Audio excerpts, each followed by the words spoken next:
Welcome back to The Deep Dive. We're the show that takes these just massive, sprawling stories and we distill them down into the key things you really need to know to be, instantly up to speed. And today we're way cast setting the scene. We are watching the world begin to shatter. Yeah. If our last deep dive felt like this slow, ominous buildup, chapters 7 through 12 are the moment the pattern starts weaving at a frankly terrifying speed. Right. It forces all these characters out of their, comfortable positions, right into the maw of destiny. Absolutely. So our mission for you today is focused, it's high stakes.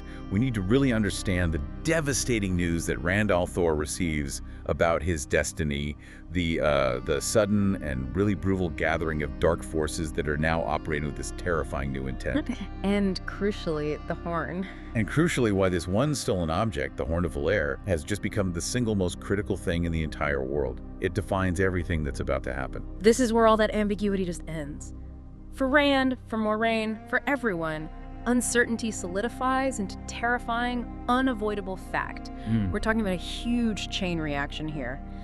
The burden of prophecy, the brutal nature of sacrifice that's required to meet that prophecy, and the sudden centrality of an artifact that is either the world's greatest hope or its absolute ruin. Okay, let's unpack that. Let's start right in Fal Dara, in the aftermath of that grand ceremonial welcome for the Amyrlin Seat. Everyone's kind of holding their breath, right? They're expecting these high-level political decisions. Exactly. But then, Chapter 7, Dark Prophecy, just hits us with something completely catastrophic. And it's not political at all. No, it's not. And it immediately shatters that false sense of security that the walls of Fal Dara were supposed to provide. Right, this fortress. Yeah, they were in what should have been the safest place possible. But the chaos that erupts here, it pivots the entire narrative away from all that political maneuvering and straight into an immediate bloody crisis. You hear alarm bells ringing through the whole keep. It's urgent, desperate trouble. And Rand, he's driven by instinct, right? He's worried about Egwene. He just rushes straight into the panic. And what he finds is, it's way beyond a simple skirmish. We learn very quickly that the chaos was caused by Padan Fane's breakout from the dungeon. And the scene Rand stumbles upon it's just horrific. It's a massacre. It is. It's a bloody, malevolent escape. This isn't just a prisoner slipping away in the night. It's a statement. It's a demonstration of a new, deeply malignant power. The destruction Fane leaves behind confirms that he's moved beyond just being a simple villain. That feels like a really crucial distinction to make. Fane started as this sort of creepy, traveling peddler. Our dark friend agent, sure, but here, something's different. Something is very different. This is the first tangible sign of Fane fully embracing a chaotic, malevolent influence of his own.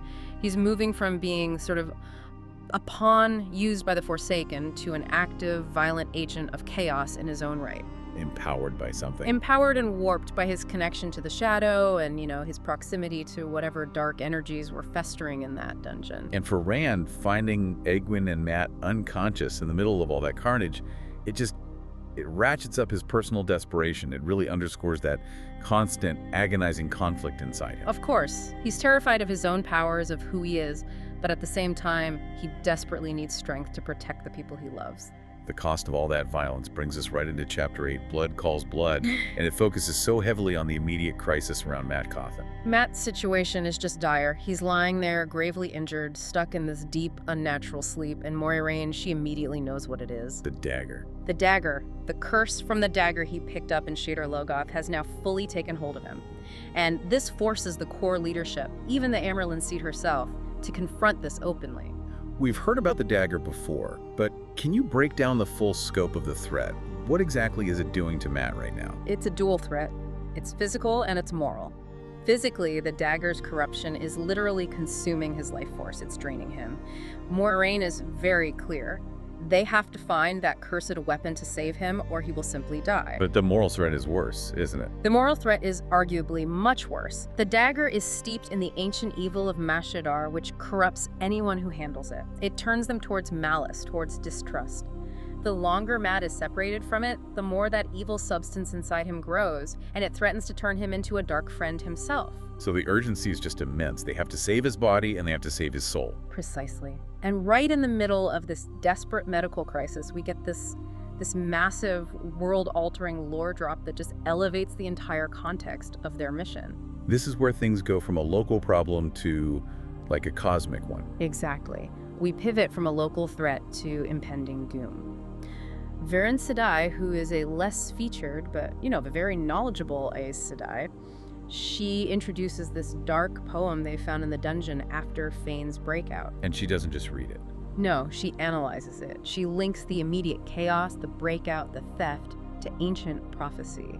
What's so fascinating to me here is that the Aes Sedai aren't just reacting to a theft.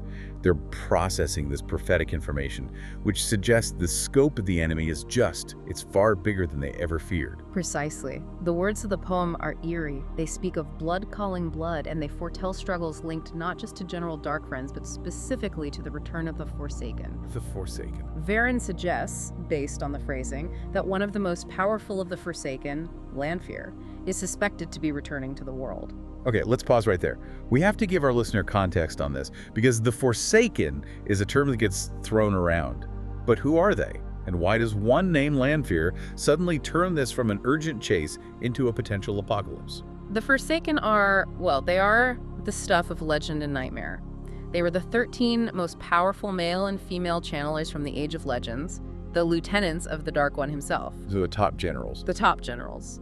They betrayed humanity, aligned themselves with the Shadow, and were imprisoned thousands of years ago.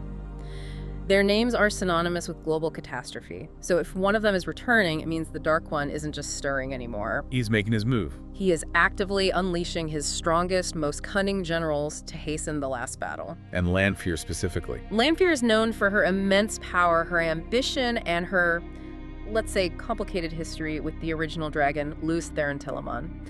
Her suspected return signals that this entire conflict is escalating, and fast, to a truly mythical level. So the entire equation just changes on a dime. The need to save Matt's life, which is this deeply personal quest, is now completely tied to a prophecy that says a time of change has come.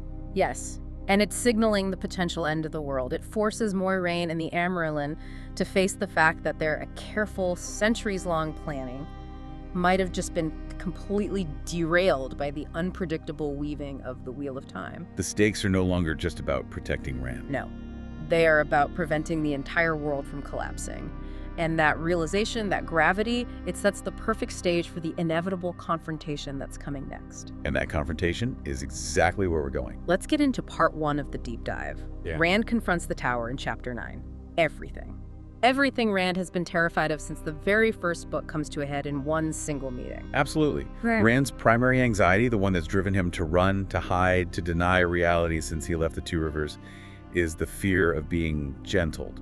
He goes into that meeting with Amyrlin Seat just full of this paralyzing anxiety, but also this burning, terrible curiosity about who he really is, his lineage. We have to elaborate on gentling here, because for a new listener, it might sound like a minor thing, but in this world, it's treated as a fate worse than death.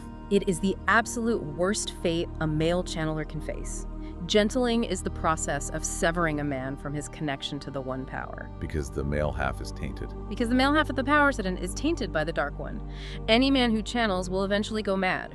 The Aes Sedai see it as their duty to stop this madness from spreading by gentling men before they become uncontrollable threats. But what happens after? After they're gentled, a man's life force just fails. They lose the will to live. They sink into a deep despair and usually die within a year. It's a spiritual and psychological execution. And Rand knows this is the destiny that awaits him if the Tower gets its hands on him. So he walks into that room, knowing that if they confirm his deepest fear, he is basically signing his own death warrant. Precisely. And in that room, the Amyrlin Seat gives him the truth. The undeniable, explosive truth. He is formally told that he is the Dragon Reborn. And this isn't Moraine's theory anymore. No, this isn't a theory she's juggling. It's an official, inescapable declaration, and it's backed by the most powerful women in the entire world. The shadow of destiny finally, completely swallows the life he knew. What's so compelling and what feels like a core philosophical moment for the character is Rand's immediate reaction. He doesn't collapse. He doesn't just submit. He rejects it with this raw defiance. He finds strength in that denial. He refuses to accept the terms of his own existence. The book captures this so perfectly. First, there's that defiant self-affirmation, rooted in his past. I am what I am, Mother. That's the shepherd talking. That's the shepherd holding on to the only identity that has ever made sense to him. But then comes the more powerful rejection of control. I will not be used. That one line reveals his deepest fear. He's terrified of becoming a mere weapon, a puppet in the Aes Sedai's grand plan. And it makes me wonder, from a narrative standpoint, is his refusal the ultimate act of free will against this rigid idea of the pattern? Or is his refusal actually part of the prophecy itself? And that is the central tension of the entire series. The Aes Sedai's perspective, which the Amyrlin articulates, is one of cold, pragmatic duty. Their duty is uncompromising. She basically says, we have no choice. She says, the prophecies must be fulfilled. We let you walk free, knowing what you are, because otherwise the world we know will die. They see his path as a cosmic necessity. They have to guide the dragon to ensure the last battle is fought and won, no matter what the cost to him as an individual. So the whole world is literally counting on him to sacrifice his identity, his sanity, probably his life, for the greater good. Exactly. And Rand, on the other hand, is passionately fighting for his right to choose his own life. He's struggling so violently between his simple shepherd past and this terrifying destined future. The choice is just profound. Is he a man with free will, or is he a living prophecy whose every action is predetermined? And his immediate, firm refusal to just conform sets the course for the rest of his journey. He keeps his composure, but you can feel the pressure of being the world's most critical, most dangerous asset. It's immense, and it's immediately isolating. That immense pressure leads us directly into the reason Rand is about to be swept out of Fal Dara, even though the Amyrlin wants to control him, and that is the stolen Horn of Valere. Yes. This brings us to part 2 of the deep dive. This fabled artifact, which is now the driving force of the entire plot. And this part is absolutely critical for you to understand because the entire immediate future of the story hinges on this one object. We first hear serious discussion about it when Moiraine and Siuan Sanche, the Amyrlin, are talking in secret back in Chapter 6. They were guarding it for this very moment. For this exact moment, the moment the dragon was revealed and the last battle started to loom on the horizon. So let's get into the deep lore here. What exactly is the Horn of Valere? Why does the fate of the entire world hang on getting it back? The horn is. It's so much more than just a magical instrument. It's a nexus of prophecy and power. It's a legendary artifact that has the power to summon the souls of dead heroes from the past. The heroes of the Horn. The heroes of the horn, yes. The souls bound to the wheel of time. When it's sounded by the right person, these heroes are called back from Tel'aran'rhiod, the world of dreams, and they materialize to fight for the light in the last battle. That sounds like a terrifying power. I mean, summoning the greatest warriors who ever lived. That's the ultimate trump card for whichever side has it. It is the ultimate hope, but it's also a source of what the book calls awe-inspiring and alarming power. The sheer capability of it is what creates such dread about its potential misuse. What if the Shadow gets it? If the Shadow were to acquire it and somehow figure out how to bind the heroes to their cause, or, even more simply, if they just used it to raise the army of the Light's greatest champions and then destroy them before the last battle, the consequences would be catastrophic. So the prophecies are specific, it has to be used at the last battle. It must be. To lose it now means losing one of the Light's most fundamental strategic assets. We're talking about thousands of years of legends and myths, all tied up in this one single portable object. Indeed. It represents a history that stretches all the way back to the Age of Legends and even beyond. And the heroes it summons aren't just spirits, they are champions of the pattern, destined to be spun out again and again to fight the Shadow. Possessing it guarantees a pivotal force in that final conflict. And as we've established, it's gone. Fane, in his escape, didn't just break out, he stole the Horn of Valere and Mat's cursed dagger. And the dual theft is the genius of the narrative acceleration here. It links the intensely personal crisis, Mat's life hanging in the balance, directly to the global world-ending crisis. They can't separate the two missions. Which is exactly what the Shadow wants. It's exactly what they want, to distract and divide the forces of the light. The Amyrlin Seat must have been just furious, but also, I imagine, completely galvanized by this loss. She is. Siuan stresses in Chapter 10 that the horn's retrieval is essential for the fate of the world. Her words are, "It cannot be left in the wrong hands, especially in Darkfriend hands." This urgency establishes the hunt. The hunt for the Horn. A pursuit that is no longer about escorting Rand or political positioning. It is about recovering this one single, crucial object before Fane and the Shadow can leverage its immense apocalyptic power. The fate of humanity now hinges on a small group of soldiers catching a crazed peddler. The irony is just stark. That sets the stage perfectly for the sacrifices they have to make. Let's move into part 3, where we see the immediate, visceral price of this hunt in chapters 10 and 11. Chapter 10, Leave Takings, is steeped in the philosophy of warfare and sacrifice. It's the moral cost of committing to a war of this magnitude. It's a moment of profound gravity before they all ride out. And this is where we get that famously chilling lesson from Lan Mandragoran, Rand's warder, about sheathing the sword. It is incredibly brutal. It is brutal, but it's also essential instruction for Rand as he steps from being a shepherd into being a leader. Lan's lesson is a preparation for the moral complexities of a war for existence. He teaches that sometimes the ultimate sacrifice for a greater goal means abandoning any hope of personal victory or even survival. He says the only way will be to allow the sword to be sheathed in your own body. Exactly. Wow, that's a heavy concept. He's not talking about winning a fight. He's talking about accepting your own death as a necessary sacrifice to ensure the bigger victory. It embodies that moral complexity of prioritizing a collective destiny over your own individual life. As Rand is grappling with all these potential losses, his friendships, his own sanity, Lan's concept reinforces that this quest demands more than just strength. It requires leadership and a willingness to offer up everything. A complete rejection of self-preservation. For the sake of ultimate duty, yes. And the need for that mindset is underscored so dramatically in Chapter 10 by an immediate threat right outside the walls of the keep. Yes. As the Amyrlin Seat is addressing the assembled forces, making sure everyone understands the gravity of the mission, a deadly incident occurs. An archer is shot, and the Amyrlin herself is grazed by an arrow. This isn't some distant skirmish. This is a direct, competent attack on the highest authority of the light. It symbolizes that even at the very pinnacle of power, the shadow is already there, actively striking. It reinforces that nobody is safe, and the mission must continue without any delay, regardless of the risk. And this immediate need for speed and accuracy introduces a crucial new member of the team. It introduces Hurin. Hurin, the sniffer. His ability is. It's definitely unique. And it becomes absolutely indispensable for this chase, doesn't it? It does. Hurin is a Shanaran soldier, but his value isn't his sword arm. It's his unique scent-based tracking ability. He can literally smell the traces of violence, malice, and death left by people who've committed horrific acts. A trail of bad air. A trail of bad air. This skill is the key that transforms this urgent mission into a practical, desperate pursuit. Because Fan and the Dark Friends are leaving a very clear, very bloody path. He's tracking pure malevolence. That's such an interesting narrative device. It makes the evil physically palpable. It grounds the evil. It means they're not following faint footprints in the mud. They are following the heavy, sickening stench of murder and chaos. Hurin's skill lets Ingtar, who's leading the hunt, know exactly where Fane and his Trolloc escort are headed, and the horrifying nature of what they're doing along the way. That relentless pursuit begins in earnest in Chapter 11. The hunt begins, and we see the immediate toll this chase takes on the entire company. Ingtar leads the group. It's Rand, Hurin, Loyal the Ogier, and a company of these grim Shanaran soldiers in a ride that strains both men and horses to their absolute limit. Ingtar's grim determination is palpable.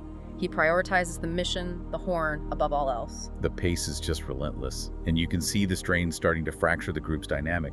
Rand's emotional isolation seems to just get worse under this pressure. It absolutely does. He's already so burdened by being the Dragon Reborn. This intense, isolated riding environment just amplifies his internal conflict. He starts to notice that Mat and Perrin, who are traveling separately, are distancing themselves from him. And his reactions, they're defensive, they're angry. They are, because he fears his destiny is actively endangering them. He internalizes that feeling of being, as the book says, swept away, humankind, swept away like flotsam on a flood. He feels like he can't control any of the currents of the pattern. And the trail they're following, thanks to Hurin, is just a continuous escalation of horror. We really need to slow down and acknowledge how gruesome this journey actually is. This is one of the most important functions of these chapters, to starkly illustrate the true, brutal nature of their enemy. The group discovers increasingly gruesome sights in abandoned camps, in villages. We're told of flayed bodies hung from trees, entire families slaughtered. That is just visceral. It transforms the idea of the shadow from this general philosophical threat into a clear, immediate, and utterly depraved enemy. It cements the high stakes. Each grisly discovery just increases Ingtar's resolve to pursue without any hesitation. It emphasizes that their duty is justified, no matter the personal cost. The enemy is merciless, chaotic, and driven by pure sadism. And this visual horror is what starts to define the psychological landscape for Rand, too. He's absorbing the reality of the darkness he's supposed to fight. And all the pressures of the road and Rand's rapidly changing status, they also start amplifying the internal divisions that were already there within the Shi'anan company. Right, with Masema specifically. Yes, Masema. As Rand is revealed to be so crucial, and as he starts associating so closely with the Aes Sedai, resentment starts to surface. Masema represents the misconceptions and the deep unease surrounding Rand's heritage. He sees Rand as, a potential outlander usurper, maybe even a false dragon. So the shared horror of the trail doesn't actually unify them. No, it amplifies the existing suspicions and tensions about who Rand is and what his true purpose is. That's fascinating. The external horror is triggering all these internal political and religious divisions, and that leads us perfectly into the character at the very center of this storm, Rand al'Thor. Chapter 12 is titled Glimmers of the Pattern, and it really details the crushing psychological weight Rand is now forced to bear. This chapter finds Rand deeply, deeply shaken by the latest horrors they've witnessed in a village, and his internal struggle comes right back to his core self-doubt, that plea of denial.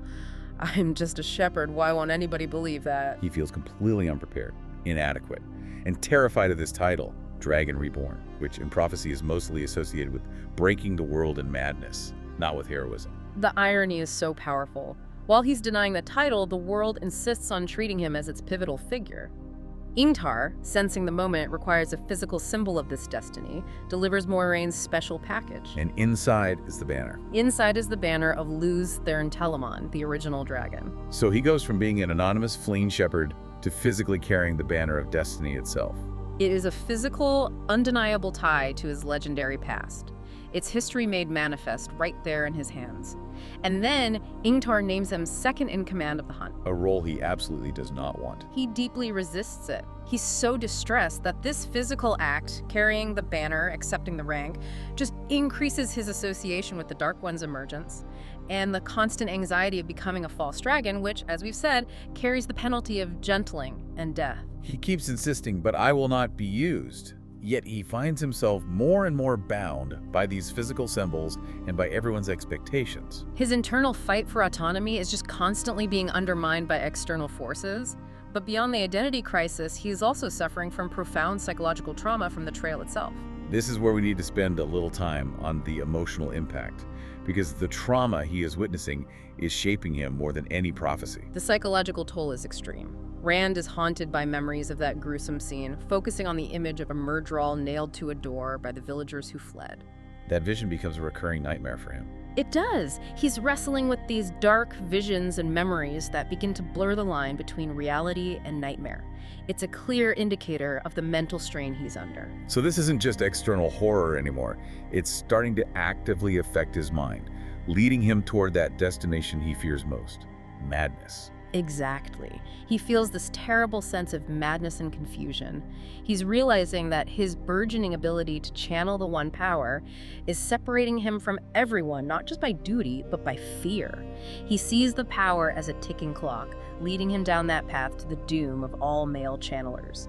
He is terrified of his own potential. He even says it out loud, that terrifying lack of control, light, I don't know how to stop it. The power is defining his destiny, even as it threatens to destroy his sanity. He is caught in this profound conflict. He desperately needs the clarity and peace of the void, that mental state you need to channel safely.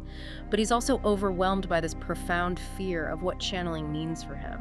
The book makes it clear, Rand is realizing he's trapped. Sometimes you can't run. Sometimes you can't run, and he has to face these duties and these powers that are overwhelming him, even if they lead to his own destruction. So as we leave this section, Rand is physically rushing away from Fal Dara, carrying the banner of dead hero, and at the same time, he's being mentally and emotionally shattered by a destiny he never ever wanted. This sequence of chapters sets an irreversible, violent course. The characters are no longer just wandering. They have been violently swept into the destiny foretold by the pattern. And Padan Fain. Padan Fain has fully embraced his chaotic, malevolent agenda. The theft of the horn and the dagger confirms his success, but his plotting against Rand is now fueled by an obsession that is clearly personal. It's driven by their shared exposure to the Shadow's prison. He's a terrifying, relentless tracker. He knows Rand so intimately. The hunt isn't just a retrieval mission anymore. It's a desperate pursuit against the dark individual who has made this deeply personal. That's the key takeaway. Rand, Hurin, and Loyal are rushing headlong into the unknown, chased by horrors, carrying the physical destiny of the world on their backs. And we know that their desperate flight is about to introduce a new, fundamental layer of strangeness to their world. Right. They've left the structured political world of Fal Dara behind, propelled by necessity and fear. But this desperate flight introduces a new element entirely: the instability of reality itself because of Rand's lack of control. Which leads us to our final provocative thought for you, the listener. In Chapter 14, Rand's uncontrolled power and his fear cause a catastrophic event. In the middle of their flight, he suddenly wakes up in a place that is fundamentally altered. Everything familiar is just gone. Yeah. It's marked only by these mysterious, massive stone columns. And Loyal recognizes this phenomenon. He recognizes it as a concept of travel between realities, prompting the quote, "From stone to stone run the lines of if between the worlds that might be." So, if fate is a rigidly weaving pattern, as the Aes Sedai preach, what does it truly mean for Rand to have accidentally stepped between the worlds that might be? How can destiny be predetermined if other realities are accessible? We urge you to consider this ultimate test of Rand's autonomy against cosmic necessity, as he now has to navigate landscapes where time and distance, and maybe even fate itself, are fluid. Thank you for joining us for this deep dive. We'll see you next time.